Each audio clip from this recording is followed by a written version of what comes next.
Yes, children, in today's class, we shall start with question 3E part of exercise 4.3 on the topic simple equations. E part is 0 is equal to 16 plus 4 within bracket m minus 6. Okay, let us start.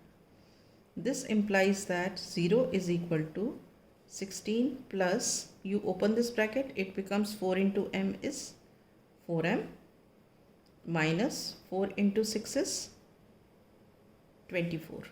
Okay, now this implies that 0 is equal to, now 16 minus 24, 16 minus 24 कितना होता है? minus 8. So we have 4m minus 8, right?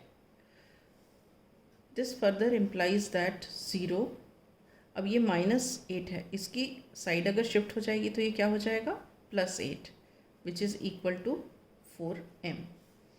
So this implies that 0 plus 8 is equal to what? 8. This is equal to 4m. Now we have to separate this 4 from m. So what do? We do cross multiply, this comes down. This implies that 8 upon 4 is equal to m. Okay, now you divide, 4 ones are 4, 4 twos are 8. So this implies that 2 is equal to m, or further we can say that m is equal to 2. Is this clear? So this is our answer.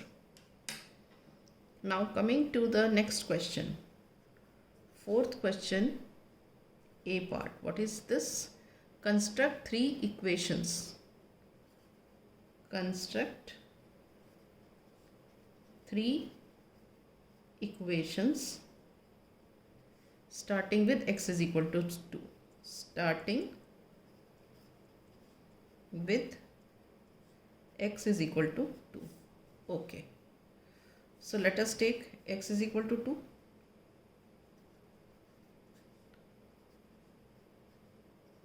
ठीक है, अब हमारे पास क्या है? x is equal to 2 है. अब हमें 3 equations बनानी है, तो हम इसको कैसे स्टार्ट कर सकते हैं? We can write like this, add 7 to both sides. ये कोई ज़रूरी नहीं कि 7 ही हो, आप अपनी मर्जी से कोई भी नंबर लिख सकते हो. Add 2 to both sides, add 3 to both sides, add 10 to both sides, कुछ भी ले सकते हो. मैंने 7 लिया है. ऐड 7 टू बोथ साइड्स, तो ये क्या हो जाएगा? x plus 7 is equal to 2 plus 7. दोनों साइड्स में हमने 7 ऐड कर दिया. So this implies that x plus 7 is equal to 2 plus 7 क्या है? 9. ओके, तो ये क्या बन गई हमारी? ये एक इक्वेशन बन गई. x plus 7 is equal to 9. तो हमें ऐसे 3 बनानी है. ये हमारी फर्स्ट बनी है. ठीक है, अब सेकंड बनाते हैं.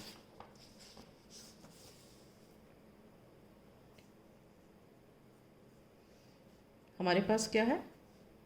x is equal to 2. Okay, हम अब नेक्स्ट लिख सकते हैं सब्ट्रैक्ट 7 फ्रॉम बोथ साइड्स.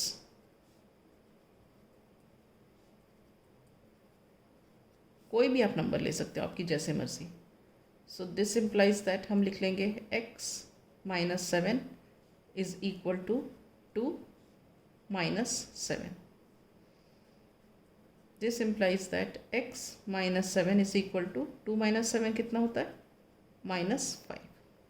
तो ये क्या हो गई? हमारी सेकेंड इक्वेशन बन गई, starting from x is equal to 2. अब थर्ड इक्वेशन बना लेते हैं. x इज इक्वल टू 2 है हमारे पास, तो हम लिख देते हैं मल्टीप्लाई 2 बोथ साइड्स, या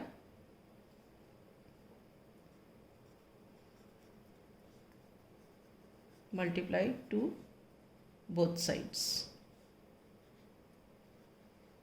तो ये क्या हो गया, this implies that x into two is equal to 2 into two. So this implies x into two क्या हो गया 2x, 2 इंटू टू क्या हो गया 4. सो दिस इज आवर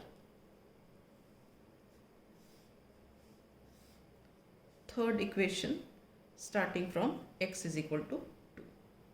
ठीक है, अब आ गया हमारा B part. B part of the question क्या है, वही इसी तरीके का क्वेश्चन है. Construct 3 equations starting with x is equal to -2. ठीक है, तो हम फर्स्ट वाली बनाते हैं. x इज इक्वल टू -2 है, तो हम लिख लेते हैं add 5 to both sides. Add 5 to both sides. तो ये क्या हो जाएगा, x plus 5 is equal to -2 plus 5. तो ये हो गया x प्लस 5 इक्वल टू -2 और प्लस 5 कितना हो गया +3. So we can write this as 3. So this is our one equation which is formed. यहाँ implies that लिख दो ज़रूर. ठीक है, अब second equation starting with x is equal to -2. लिख देते हैं subtract 3 from both sides. Subtract 3 from both sides. तो ये क्या हो जाएगा, x -3 इज इक्वल टू ये -2 -3. So this implies that x -3 is equal to -2 -3 is what -5. तो ये क्या हो गई हमारी, ये सेकेंड इक्वेशन बन गई. ठीक है, अब हम थर्ड बनाते हैं. हमारे पास क्या है, x इज इक्वल टू -2. ठीक है, हम लिख देते हैं divide both sides by 5. Divide both sides by 5. तो हमारे को क्या हो गया, ये x/5 इज इक्वल टू -2/5. तो ये क्या हो गई, ये हमारी थर्ड इक्वेशन बन गई. Is this clear? तो इस तरह we can construct equation if we are given say x is equal to -2 या x is equal to 2, whatever. Clear? So with this I wind up the class. In the next class I shall start with the next exercise.